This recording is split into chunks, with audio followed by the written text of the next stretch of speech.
बेहतर होगा, क्योंकि पिछले 2 दिनों में हमने 60+ क्वेश्चंस कर लिए हैं और एक रिदम बन चुका है ऑलरेडी। तो थोड़ा सा कोशिश करनी है कि क्वेश्चंस को खुद से सॉल्व किया जाए, है ना। चलिए स्टार्ट करते हैं फटाफट से। पीडीएफ आपको कल परसों वाले सेशन की मिल गई है, बाकी ये और इससे पहले वाले की भी, मतलब साथ के साथ मिलते रहेंगे टेलीग्राम चैनल पे। इसके अलावा बैच में जिनको एनरोल करना है, सीटेट के बैच में एडमिशन अभी ओपन है भाई। करियर ऐप डाउनलोड करके आप चाहें तो एनरोल कर सकते हैं। क्वेश्चन नंबर ले लीजिए 1 और जवाब दीजिएगा फटाफट से। 30 क्वेश्चंस करेंगे, मिक्स्ड क्वेश्चंस होंगे ये, और टॉपिक वाइज तो आपका चलता ही रहेगा। तो पोल में जवाब दीजिए।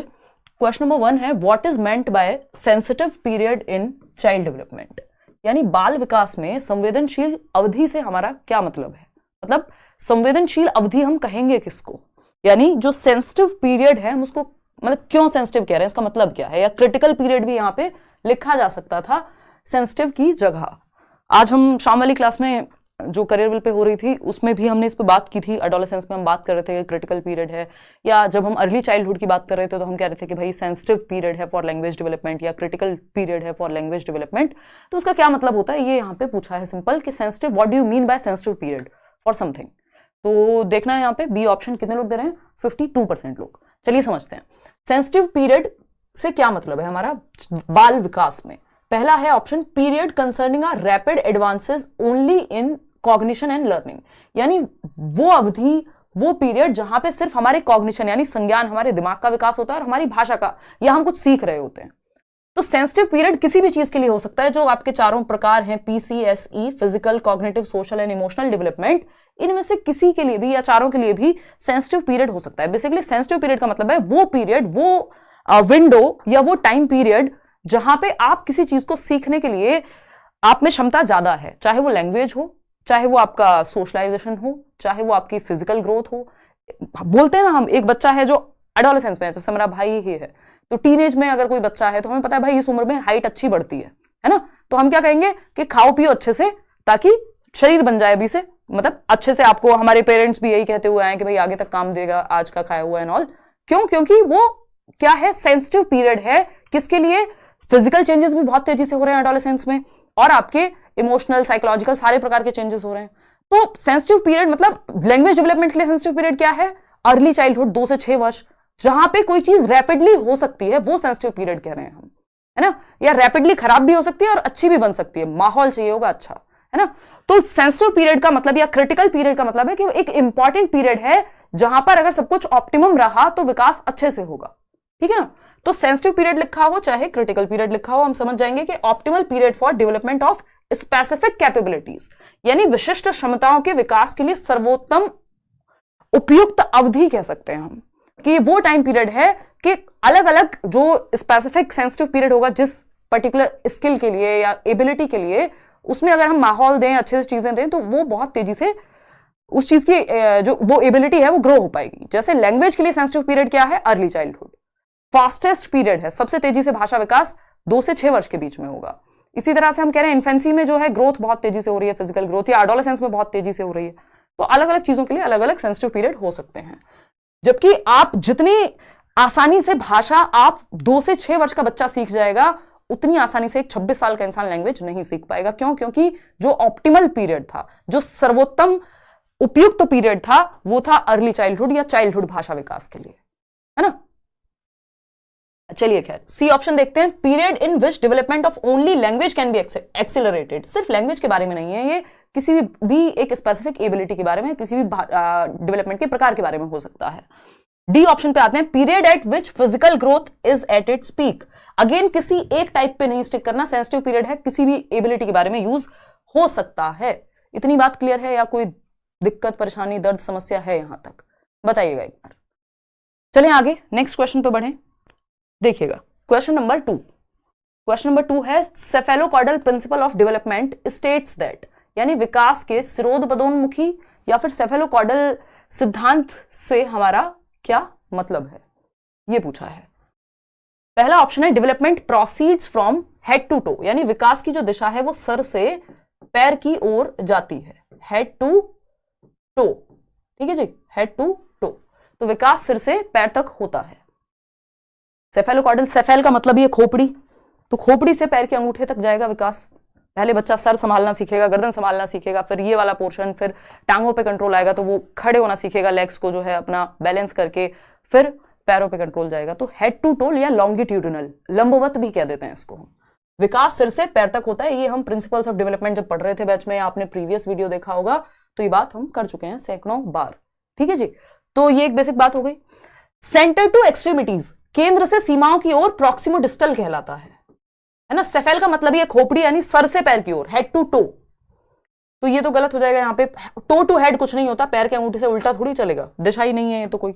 प्रिंसिपल ऑफ डायरेक्शन के अंदर ये दोनों आते हैं, सेफेलोकॉर्डल और प्रॉक्सिमो डिस्टल। ये एक्सट्रीमिटीज टू सेंटर कुछ नहीं होता। तो सिंपल बात, ए ऑप्शन। आगे बढ़ेंगे क्वेश्चन नंबर 3 पर, देखिएगा फटाफट से जवाब दीजिएगा। थोड़ा सा इसको टेस्ट की तरह लेना है आज। Thought becomes abstract and idealistic during the period of, यानी विचार किस काल में अमूर्त एवं आदर्शवादी हो जाता है। यानी एक आइडियलिस्ट, एक आइडियलिस्ट पॉइंट ऑफ व्यू, कोई आइडियलिज्म में विश्वास विचार का, यानी जो थॉट है जिसमें हम हीरो वर्शिप की भी बात कर रहे होते हैं। और अगर हम बात करें एब्स्ट्रैक्ट होने की, यानी अमूर्त होने की, अमूर्त मतलब जो चीजें हमारे सामने नहीं है उसके बारे में भी हम सोच पा रहे हैं, वो कब हो पाएगा? वो हो पाएगा एडोलेसेंस में। क्योंकि जैसे एब्स्ट्रैक्ट लिखा आ जाए ना विचार के बारे में, अमूर्त यानी ये क्या, कॉन्क्रीट है, इसको टच किया जा सकता है, फील किया जा सकता है। लेकिन अमूर्त के केस में जरूरी नहीं है कि आप टच और फील, मतलब टच ही कर पाए, फील तो आप कर पाएंगे, सोच भी पाएंगे।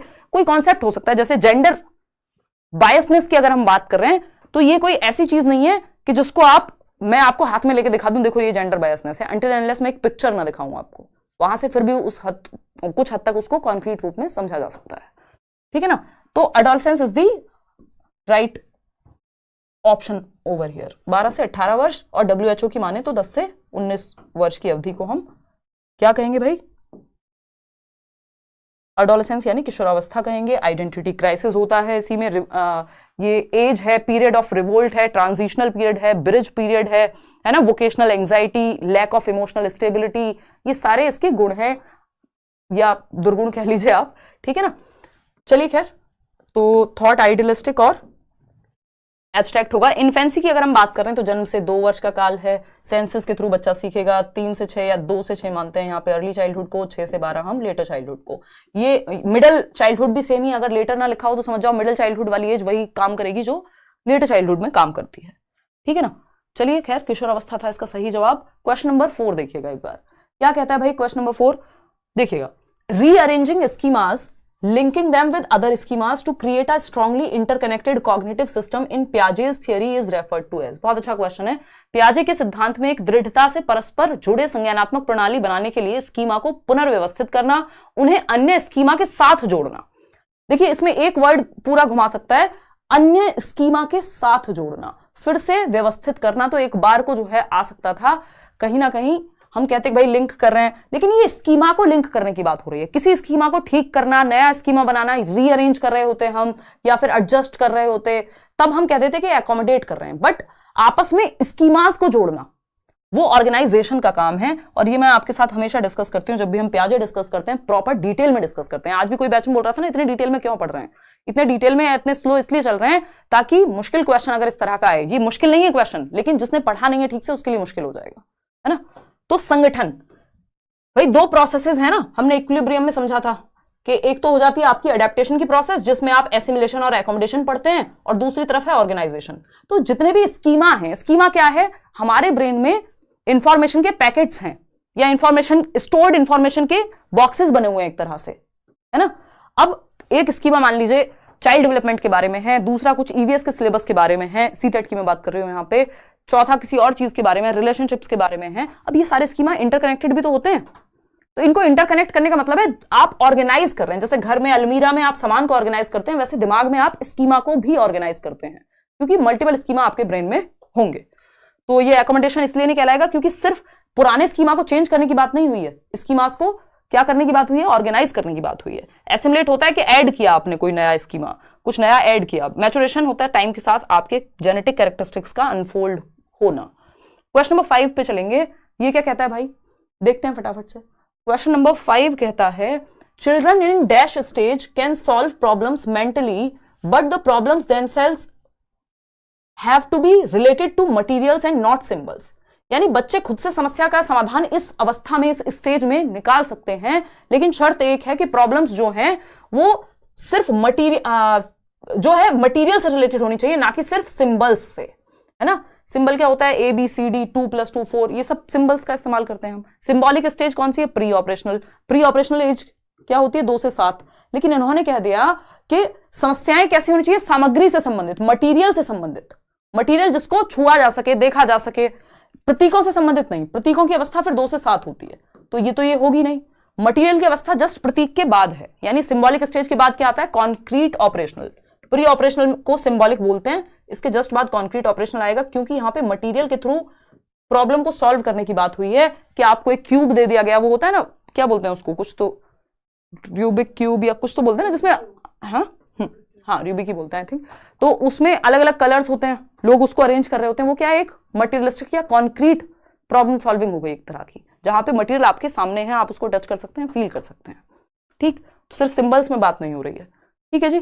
तो फॉर्मल ऑपरेशनल में तो एब्स्ट्रैक्ट थॉट पूछेगा, सेंसरी मोटर में आपका ऑब्जेक्ट परमानेंस आना और ये सारे क्वेश्चन बनते हैं। क्वेश्चन नंबर 6 देखिएगा एक बार। क्वेश्चन नंबर 6 क्या कहता है, फटाफट से बताइएगा। Question number 6 says socio constructivist theorist consider the child as. सामाजिक रचनावादी सिद्धांतकार बच्चे को इस प्रकार से मानते हैं, किस प्रकार से मानते हैं, सोशियो कंस्ट्रक्टिविस्ट, यानी वाइगॉस्की की बात हो रही है। कल ही हमने इस पर चर्चा की थी, इतने क्वेश्चन सॉल्व किए थे 32-33। तो सोशियो कंस्ट्रक्टिविस्ट यानी जो समाज में नॉलेज के कंस्ट्रक्शन की बात करे, कि हम समाज में या ग्रुप में या क्लास में एक्टिवली ज्ञान का निर्माण करते हैं, तो ये क्या है, एक दूसरे के कोऑपरेशन के माध्यम से, कोलैबोरेशन के माध्यम से, यानी सहयोग के माध्यम से। तो ये क्या है, प्याजे नहीं है, वाइगॉस्की है, क्योंकि रेडिकल नहीं लिखा। अगर सोशियो की जगह रेडिकल लिखा होता तो प्याजे हो जाते। तो यहाँ पे ब्लैंक स्लेट तो देखो बिहेवियरिस्टिक, व्यवहारवादी लोग कहते हैं। रचनावादी कभी भी ये नहीं कहेंगे कि बच्चा खाली बर्तन है उसमें कुछ भी भर दो, वो जॉन लॉक कह रहे हैं जो बिहेवियरिस्टिक थॉट है। ठीक है ना। पैसिव एसिवेंट, बच्चा कभी पैसिव नहीं हो सकता कंस्ट्रक्टिविज्म में, ये हमें ध्यान रखना है, ना प्याजे मानेंगे ना वाइगॉस्की मानेंगे। बच्चा एक्टिव है, active beings involved in creation of knowledge, यानी बच्चे क्या हैं, ज्ञान के निर्माण में शामिल सक्रिय जीव हैं। यानी बच्चा जिस ऑप्शन में एक्टिव है 99% चांस है कि वही ऑप्शन सही है। तो सबसे ज्यादा यही ऑप्शन है कि यही ऑप्शन है जिसमें बच्चा सबसे ज्यादा एक्टिव है। एक तो पता नहीं आज दिमाग सिंक नहीं कर पा रहा है, आगे पीछे चल रहा है। देखिएगा मिनिएचर अडल्ट्स, मिनिएचर अडल्ट्स यानी जस्ट बड़ों का छोटा रूप। भाई बच्चा अपने आप में एक इंडिविजुअल है, वो किसी का छोटा रूप नहीं है, कोई फोटो कॉपी थोड़ी है। ठीक है ना। तो C option is the right answer. आगे बढ़ेंगे नेक्स्ट क्वेश्चन पे। क्वेश्चन नंबर 7 देखिएगा फटाफट से जवाब दीजिएगा, ये आसान सवाल है, इसमें समय हम आपको कम देंगे। एनकरेजिंग डायलॉग, डायलॉग मतलब डिस्कशन, संवाद, बातचीत among students and providing scaffolding are examples of, यानी हम बातचीत को बढ़ावा दे रहे हैं और स्कैफोल्डिंग को बढ़ावा दे रहे हैं। स्कैफोल्डिंग क्या है, जहां अटके बच्चा वहां उसको मदद देना, हिंट देना, क्यू देना, हाफ सॉल्व प्रॉब्लम देना, टेम्परेरी हेल्प देना। ठीक है ना, इस पर हमने बहुत चर्चा की थी कल। क्रिएटिंग, इससे क्या होता है, एग्जांपल्स ऑफ, किस चीज के एग्जांपल लेंगे। अगर आप स्कैफोल्डिंग कर रहे हैं, आप डायलॉग की समस्या, डायलॉग करके बातचीत से समस्या का निदान ढूंढ रहे हैं, तो आप एक zone of proximal development create कर रहे हैं, या फिर आप कंडीशनिंग कर रहे हैं। नहीं, बच्चा एक्टिव है, कंडीशनिंग की कुछ जरूरत ही नहीं है। कंडीशनिंग है बार बार रिपीट करके दिमाग में बिठा दिया आपने, पॉजिटिव रीइंफोर्समेंट नहीं, गुड, वेरी गुड, शाबाश, ये सब चीजें होती हैं जो पॉजिटिव रीइंफोर्समेंट कहलाएंगी। ट्रांसफर ऑफ लर्निंग, यहां पे ऐसा कुछ भी नहीं हो रहा। Creating a zone of proximal development, समीपस्थ विकास का क्षेत्र बनाना, ये क्वेश्चन हमने कल भी किया था, ये वाला क्वेश्चन रिपीट हुआ है। चलिएगा खैर आगे बढ़ते हैं, इसमें होपफुली आपने गलती नहीं की होगी। क्वेश्चन नंबर 8 देखिएगा। Who proposed that knowledge is constructed in a zone between what the child knows and what she is capable of knowing with support. मतलब जो बच्चा जानता है, ये है जो वो जानता है ना, नोज, और ये है वो जान सकता है। इन दोनों के बीच में नॉलेज कंस्ट्रक्ट होती है, यानी जो आप जानते हैं और जो जानने की क्षमता रखते हैं, दोनों के बीच के अंतर को हम क्या कह रहे हैं, ZPD कह रहे हैं। और इसकी बात किसने की है, लेव वाइगॉस्की ने की है। आसान सा सवाल है। क्वेश्चन नंबर 9 देखिएगा फटाफट से।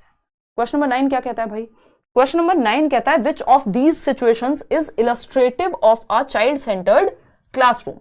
कौन सा एक ऑप्शन है जो ये दर्शाता है कि ये जो क्लासरूम है वो चाइल्ड सेंटर्ड है, जहां बच्चा केंद्र में है ना। तो फटाफट से देखेंगे। पहला ऑप्शन है a class in which the students are sitting in groups and the teacher takes turns to go to each group. देखिए सिंपल फंडा है, बच्चे सेंटर में, इसका मतलब बच्चे एक्टिव होंगे।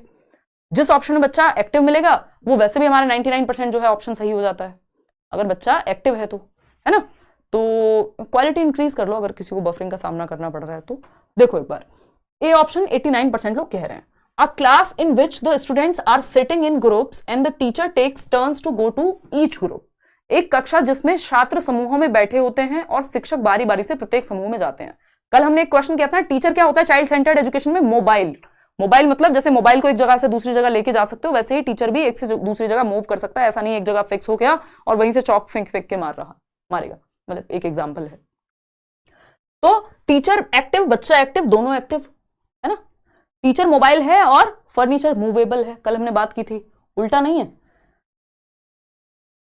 A class in which the behavior of students is governed by the rewards। देखिए रिवॉर्ड पनिशमेंट का सिस्टम हम आज की डेट में नहीं मानते, कंस्ट्रक्टिविज्म में तो बिल्कुल नहीं मानते, चाइल्ड सेंटर्ड एजुकेशन में उतना फर्क नहीं पड़ता रिवॉर्ड एंड पनिशमेंट से। बच्चे क्यूरियस हैं, जिज्ञासु हैं, खुद से सीखना चाहते हैं, उनका इंटरेस्ट ढूंढिए बजाय कि उनको रिवॉर्ड पनिशमेंट बहुत ज्यादा देने के।